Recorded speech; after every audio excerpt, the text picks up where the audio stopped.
Ladies and gentlemen, the final word is back, and we've done almost, this is the second one now in like 2 weeks, so I'm doing pretty good for myself here. And it is after another victory, Burnley, third place in the Championship, will be third at Christmas. And I saw a stat today that did really surprise me, but at this point of the season, compared to our Vincent Kompany 22-23 season, the same amount of games played, the same amount of points. And that does surprise me. I'll be fully honest with you here. But that's where we're at. The completely polar opposite sides of the spectrum when it comes to what we typically expect from the match day and the games and how they kind of go. With Vincent Kompany, it was, of course, much more attacking, minor style of football, creativity with, wingers like Manuel Benson and Anas Saruri doing things, that's just unpredictable. Shots on range, Johan Bergman, with a technical passing range to try to open up defences. And this year it's a lot more structured, that we have a defensive unit which right now is the best in the entirety of England. 9 goals conceded by Christmas is absolutely remarkable. I think we must have broke records by now, you'd imagine, at least in the Championship. That's remarkable. The only team that's conceded less than 10 goals in the entirety of the 92. And that does deserve credit.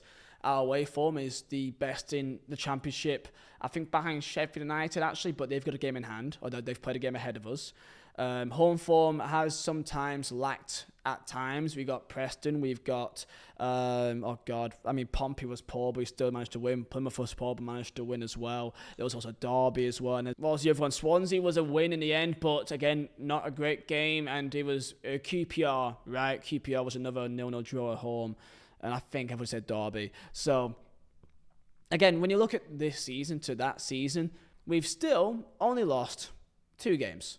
Sunderland away, which of course are a good team this year, but we had basically no actual team out there because it was through the entire chaos of the window. And then Millwall away, which Millwall have got some pretty decent scalps this year.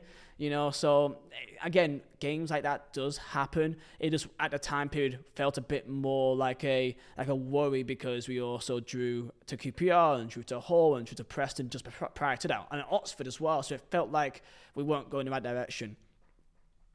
And does it feel that way now? Well, it was a much better win.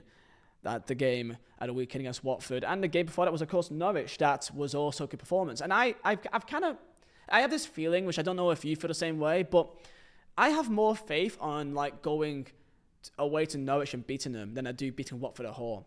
And in the same comparison, we're now playing Sheffield United on Boxing Day, and I have more hope of getting a result against them or at the Riverside against Borough than beating Stoke at home. Because I feel like when we play away from home, we're much more suited to that style of football, as we're a quite defensively solid team. And when we play at home, we're playing against sides that would typically defend deep, and I feel like we do struggle at times to open up a space. Well, I feel like that game against Sheffield has to be a lot more suited to how we want to play and to be hitting the break. And I can see Koleosho starting in that game just for that threat alone. And that's one side of it. Koleosho, in terms of the expectations of him this year, has really not flourished, unfortunately, and it is a real shame. And we started against Watford with the likes of Hannibal playing out wide with Z and Fleming up top. That people keep asking the question: is he really a striker? Is he a number 10? What is he? But right now, we're seeing the best out of some certain players. Again, I say again because Josh Brownhill is absolutely fantastic. Yet again, I had a very good game. And again, with the talks of Brownhill in terms of his best position and kind of what he should be, him playing as kind of number 10 and having Laurent and Cullen behind him felt like that was always the way forward, really. And even though I do like Sarmiento, and I do think he's also really good at a number 10, I do think he can offer something off the bench as well. Of course, he wasn't on the bench because I think he's got a slight knock, but I still think Sarmiento or Brown as number 10. It's tough to really decide, but I think Sarmiento can do a job out wide in comparison to number 10. And we're now at Christmas, and we're now third in table, and thank God for that, because even though this year at times there's been a few times that we've all felt a bit miffed, you can't help but look at Luton, for example, and how poor they've been this year, and they came down with us. They're doing a bit better now, still mid-table. I think they're 15th. So I am pretty happy with what's going on so far. I can change my expectations of what we used to be, and I've changed it over time to just expect something different, and that's what we've got. We've got defensive solidity, which there's a slight part of me that I still feel that I don't know if these defenders that we have are all around that good to have that record.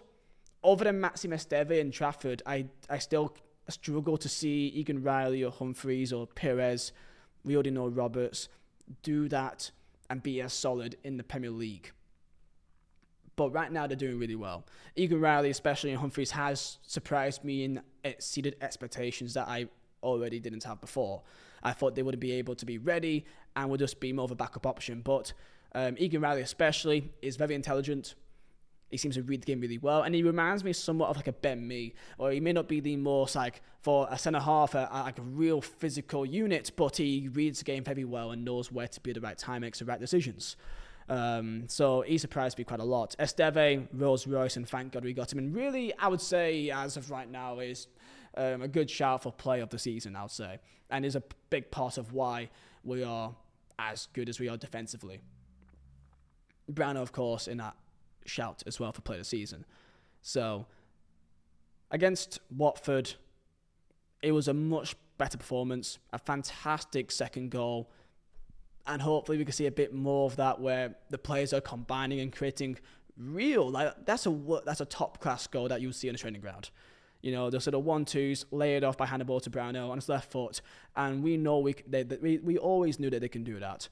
And sometimes it just works in a certain moment, and the players, they have that freedom just to be a footballer and use your intuition. And we saw that then. And the first goal was a little bit of fortunate to fall to Antonini. He took it away. Now, you would say probably the Watford keeper, Bachmann should probably have kept that out, but we don't care. And hopefully with more goals Anthony seems to get now, that can fill him with even more confidence for the future as well. Of course, a late goal in the end, but I think we sort of came out pretty reasonably well. The likes of Egan as a somewhat like last minute defender, we can kind of just throw on to share things up. We saw it against Norwich, and it seems like Parker has got it pretty spot on in terms of his subs in recent games, and I can only give him credit for that. So yeah, so far we're hitting Christmas, we're third, and we're looking like we are in a 4-horse race for the title. God forbid it could be even 5 if Blackburn keep winning, which they did indeed thankfully lose at a weekend. So thank God for that. So we got the derby soon as well. That'd be a massive game for both sides. If we beat them away at Deadwood, then we can really put a dent in their potential playoff hopes. But we already know with Rovers that they always drop points and they always fall off at the end of every single season. So that's no surprise to anyone. I'll be there, of course. I'll be away at Meadwood. So looking forward to that. But yeah, for the final word, I didn't expect this. I thought we'd be dropping more points.